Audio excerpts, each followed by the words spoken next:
3.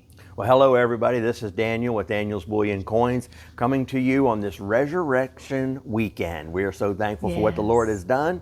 And I've got my sweet wife here and she's going to ask us some questions and let's see if we know the answers. Okay, first off, we're going to talk about China. China's. There's so much Yes. right now concerning China and what everything in our has to do with our economy. Yes. So we're butting about heads with a lot of things right now in this conversion that Trump is doing. And China is going to be the big issue. You know, the factories are shutting down, the goods and things, a lot of textiles are not being shipped out, and we're really going head to head with China. Yeah. And in my opinion, I think this is going to get bigger and bigger because they are bringing fentanyl into our country and killing our military-age men is what they're ultimately what they're doing. So many ways. So many ways. And they took over Bagram. You know, when we had that botched withdrawal out of Afghanistan. Afghanistan. And then we've got this air base that we built there. We spent billions and billions of dollars building this top-notch air base because it's our landing place and to go into an Asian conflict and to keep peace in the world. So we see them now occupying that. We see them occupying the canal. Yeah. So the Panama Canal. And so we're starting to take these things back, you know, and Bagram's going to be one that we need to take back. And China has prepared itself ahead of time. Everybody says, oh, they get food from us. They get a little bit of food from us, but they had already positioned themselves outside of the dollar to acquire food through other means with unilateral trading of their own currency. So they knew that this is coming. They know that a currency war, we may not actually go to bullets and boots on the ground or something like that, but we're in a currency war. And you can see that with the way that they are dumping treasuries. That's what I was going to ask you about the Treasury. Yes. They're holding a lot. I mean, we've kind of been held hostage in some ways. They've held it over us. Yes, they hold that over us a lot because they can just, you know, sell a lot of treasuries into the market all of a sudden. But those treasuries are held in New York. And if they go and start unwinding too much, we can actually freeze those treasuries from going too fast. That's good. Okay, but they are, you know, slowly purchasing other things. Rather than just auctioning off the treasuries, they're purchasing gold. And farmland. And farmland, right. Here they are. That's another China issue, you know, that they're buying up our farmland. They're flying spy balloons over our nation, and we just, the last administration, just let that go by as it was nothing. Let Bagram get turned over. It was nothing. You know, the Carter administration sold the Panama Canal for $1 or whatever it was, basically gave it away. So we have this situation where we need to bring back security and bring back manufacturing. It's not just manufacturing we've talked about before, but it's our security, it's our well-being, it's the minerals so that we can develop and be self-sufficient on our own, rather than being in control militarily and providing that freely to the whole world. We're going to actually now have to come back and build ourselves back up. And then we can give back to other nations and give to other people. That's powerful, I guess my next question had to do with the silver manipulation. I know we've talked about it a lot before, but there's so many. We want to talk about the different ways they have been doing that. Yeah, it seems like we can talk about silver manipulation in every video. Yeah, we could. And have different areas of manipulation that we're going to talk about. So we like to just keep, if you can't see the balloon, you're not going to be able to see the pin. That's a Peter Schiff quote. I'm going to steal it from him. But so we try to put the silver manipulation into each video. And this week I think we've got 2 or 3 things we want to mention. One of them is the media and how, you know, gold is hitting 33.50 and they're calling it a meme coin. Or they're, you know, saying, hey, or not even talking about it. Screaming monkeys again. Right, yeah. But this time they're being quiet. I guess it's the cover of the mouth. Oh, yeah, that's right. Speak no. Oh, my goodness. Yeah, so they're trying to keep real quiet. The monkeys are not talking about the good that gold and silver is. They're actually making it into a joke or calling it a meme coin or whatever. So the media is really tough on that. What were some of the other? We were going to talk about how the bots Oh yes, so on your YouTube video, Yeah. we're seeing it already on our little tiny Yeah, channel. our little We're tiny getting channel. these YouTube bots that hammer or make fun of Yeah. the silver and the gold pricing and Yeah. all that. And it's so funny when you get two of the same To the same bots. exactly Yeah, but exact comment. it's a different commenter, but it's the same comment, so it's obviously a bot. Right. So we're starting to get those bots and Yeah. things. Trying to discourage people in silver. Yeah.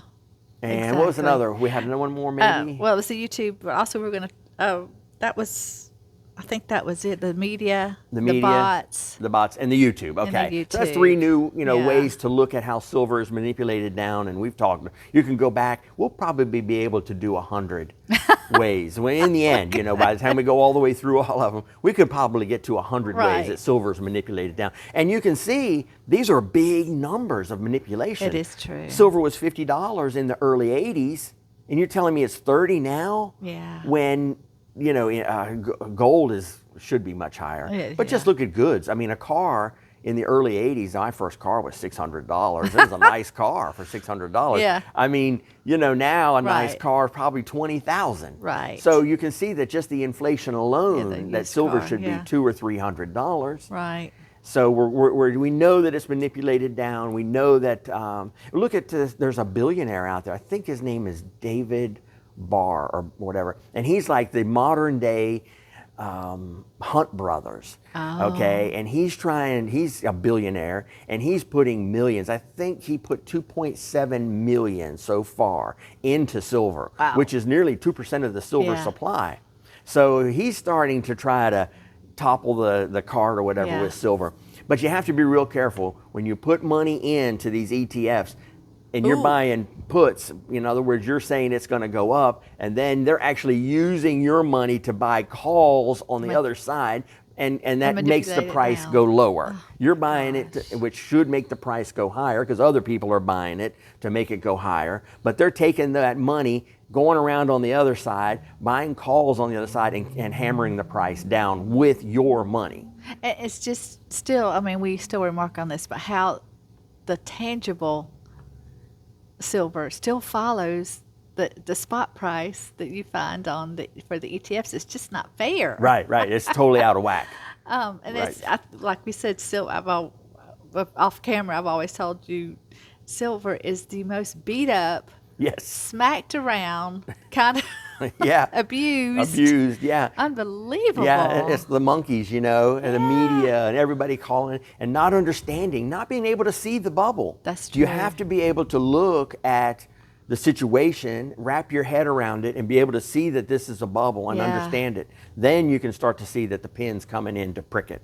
Yeah, if more people could see that, I think they would run to it. Yes. And because it's the low right now. Yes. It will ever be probably. Yes, and that's really how you make your money in life. Buy low, sell low, high. sell It's high, the yeah. simplest investment advice there is. And I'm not giving investment advice. I'm just Right. saying what I'm doing. I'm Right. looking at, okay, what is the lowest? And we've told the story about how we bought silver when it was really, really low in 07, 08. And then when it got really high in It 2011. did get almost up to $50. Almost then. $50. We were able to sell that and buy property, which was extremely low. Yeah. And able to pay cash, and so that Yeah. buy That's- low, sell buy high. low So and what's sell- low right now? It's Silver. not the market. Right. It's not Bitcoin right now. No. It's silver. Yeah, that's true. I guess my next question has to do with the feud we watch now between Powell and Trump. Yes. We talked about it before in the last a little Yes. bit, but Yes. Well, there's I can a ask lot you more. happening in that, so we're going to follow it as it goes along. Yeah. And so this feud between Powell and Trump is getting heated, where Trump has sent out several text messages really hammering Powell. He's Yeah. late to the party, big letters, he better hurry up. And Trump is right, because Trump is, with the tariffs and all, bringing the dollar down, and it's a race to the bottom. So the ECB, What's that? The European banking system, Community- like we have the Okay. Fed, they have where they can move their interest rates down. I see. So Yeah. everybody's moving their interest rates down, and it's a race to the bottom, the most worthless currency. So they have to go along with everybody. So they lowered their interest rates, and in order for us to stay in the game, we need to lower our interest rates. yeah. And so Trump is pressuring Powell, and Powell doesn't want to do that. He's wanting to maintain the power and the control under the Fed. He's not wanting to let this new system come in. So he's keeping rates where they are, and which is eventually going to drive the bond rates up. So you're starting to see, China's unloading their treasuries, and you're starting to see the bond thing climb. And some people are saying that that's why Trump had to take the 90-day pause, because Scott Bessent has even said, hey, we are scared of 5% interest rates. And it was climbing really, really fast, getting close to 5.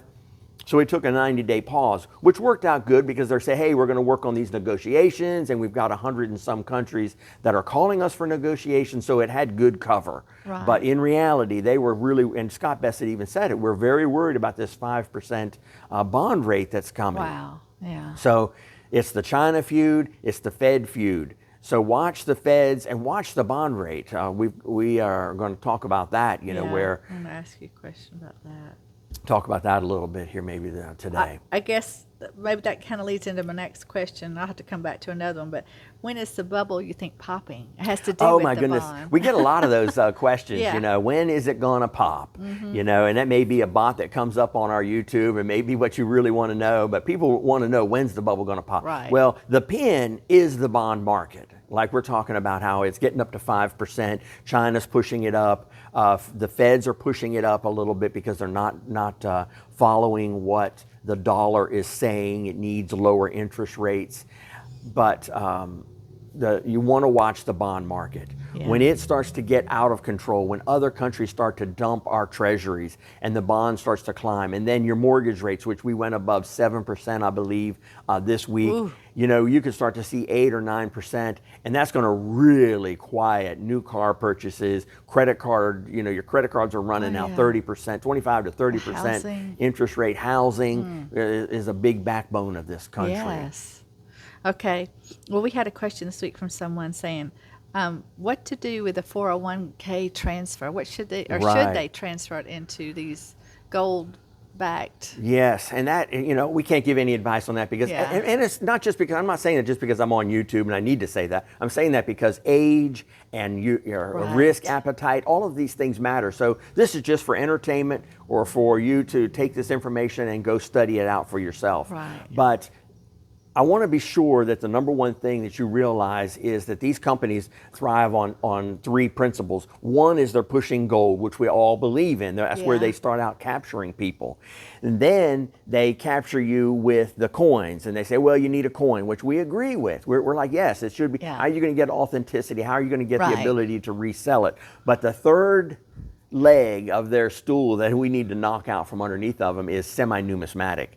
They'll go into hammering you on this, hey, you need the donkey or the elephant or the crocodile on your coin because there was only 2,500 of those made and it's going to go way up in value. Well, that's where they get you. They'll put that extra surcharge on for semi-numismatic, and you don't need that. You don't want that. To me, I always tell customers, that's the stamp collector part, it's the proof part of the coin that has no value. Right. You bring it into our bricks and mortar store, we're not going to give you anything for the felt or the plastic or the paperwork, the cute little paperwork that comes with your gold coin. The only thing we're interested in is the gold that's in the coin. The coin helps you to authenticate it. Maybe you want to trade it with a farmer or you want to purchase some property or whatever. And so being in coin form gives you the authenticity, where if you have just a bar, you're not going to get anything. You've just got the gold. And it's not just to us. I mean, if they go to resell it back anywhere, any bricks and mortar place. Thing for the extra fluff, the extra. Yeah, the extra plastic, felt, polished, kangaroo or alligator or whatever they put on it, this semi-numismatic thing. And they really pressure you into that. And they're not going to let you get just the gold value and maybe the coin value at 10% over. So say spot is $3,350 and 10% of that or 5% of that is the coin value, and the rest of it is the gold value. They're not going to want to do business with somebody unless they pay another 20% for this rarity for semi-numismatic that supposedly is going to go up in value. So stay away from that. And the other thing is, if you don't hold it, you don't own it. Right. And we look back just when we had the cough, a few years ago. You couldn't go into your bank and access your lockbox. Safety You deposit, couldn't access your accounts or anything like that. Right. Where people could come into the coin shop and cash in their coins. We met people, maybe not even at the coin shop. They called us and we'd meet them somewhere. Oh, yes. Regulars of ours that knew us. They said, hey, meet me at Walmart or meet me over here. Yeah, sure, we know you. We're almost friends and family, like regular customers that come in. Right. And we check, hey, how you doing? How's your endeavors doing? And we keep up with these people. And so when they call us and say, hey, I need to meet you, and the shops are closed and everybody's wearing a mask and you can't go here, can't go there, we'd go meet them and give them some cash. And we kept going with the business. We did.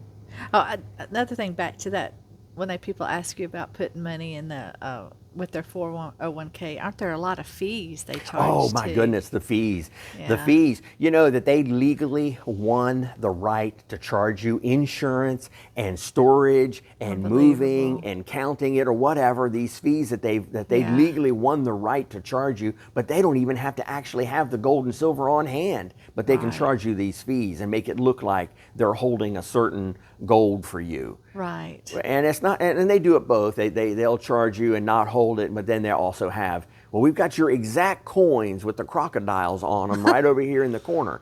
Well, if something happens, you're not holding that. That's right. So, not to give financial advice, but in your opinion, what would you do if you had a 401k and you wanted? Yeah. Would you take it out? I mean, you get it's fees almost there impossible too. for us to even talk about that because each person is so different. Your Well, that's age, true. your tax bracket, how much you're going to take out, all of these things. You've got to sit down with a financial advisor and do the math because you're going to be hit with a tax, a penalty, depending on your age. So you're going to sit down with somebody who's licensed to look at your age, look at your risk appetite, talk to you, see how much you can handle. And move your 401k like that. Right. I'm not saying, maybe you got to talk to a financial advisor. Maybe you need to go into commodities. Maybe you're young enough where, you need to be holding commodities because if we go into a depression or a recession or whatever, commodities are going to continue to go up. Food and things that you need are going to continue to climb. That's so good. you have to sit down with a financial advisor. You have to be able to do that math on your own. Okay, my next question is, we're talking kind of about gold. Wow, has it ever performed lately? Yes. And I want to ask you where you think the floor seems to be at a certain place. Yes, so we're noticing that the gold hit intraday high of $3,360 some dollars. And then it had an intraday low of $3,320. So we're seeing a $40 spread, which is interesting how the higher lows, in other words, when it comes down and it hits a low and it puts in a floor there, and then this is the technical charts that we're talking about, and then it starts climbing again. Notice how it didn't hardly pull back at all. Right. Every time it goes up 100, it used to come back 100. Yeah. Then it came back 60. Now it's coming back down 20. So it's getting stronger and stronger for greater and greater climbs higher. So I know my forecast is 8 months, but I believe we could probably shorten it down because we're seeing stronger and stronger climbs. 100 up, 20 back now instead of 100 back down or 60 back down. We're only pulling back 20. And I want to interject one little thought right here that is interesting. Notice that we have a situation where $10,000 is the maximum amount of cash that you can bring in. Yeah. And a lot of people come in and they're like, okay, I've got this pile of cash. I said, no, we do not do those forms. We may have to eventually when the business gets big enough or the price of gold gets high enough. But if you're coming in and you're wanting to stay below that 830 form, you need to be below $10,000 cash. Well, I remember when monster boxes were below 10,000. You could buy one for 9,000 something. So people were coming in. Hey, it's below 10,000. I can buy a monster box and give you cash. I said, yes, you can. This is 9,200 for a monster box. Yeah. Well, notice we're starting to get into that situation with gold. Oh, we passed the point where you could buy 3 gold coins for less than $10,000. Right, that's so now we're true. over $10,000. So you can only get 2 coins. Right. So back when it was, say, 500, that was 20 coins. Yeah. So and when it was 1,000, that was 10 coins. And now we're at 2 coins. 2. Well, Well, you 2 could buy and a 2 some, and some, yeah. but so but you can Right. only get 2. 1 ounce. Because we're over $10,000 for 3 coins now.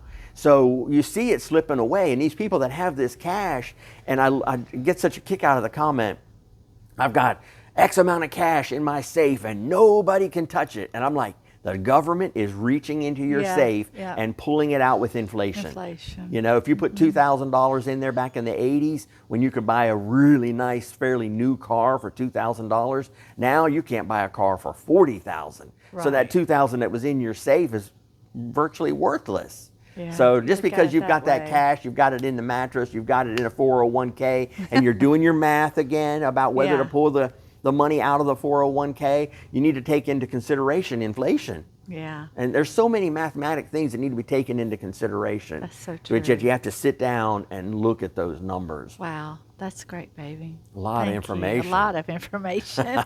I hope you all enjoyed the video. You're like family to us, and we look forward to any comments, Yes. up or down. Help us out. See you in the next Blessings, video. everybody. Blessings, everybody.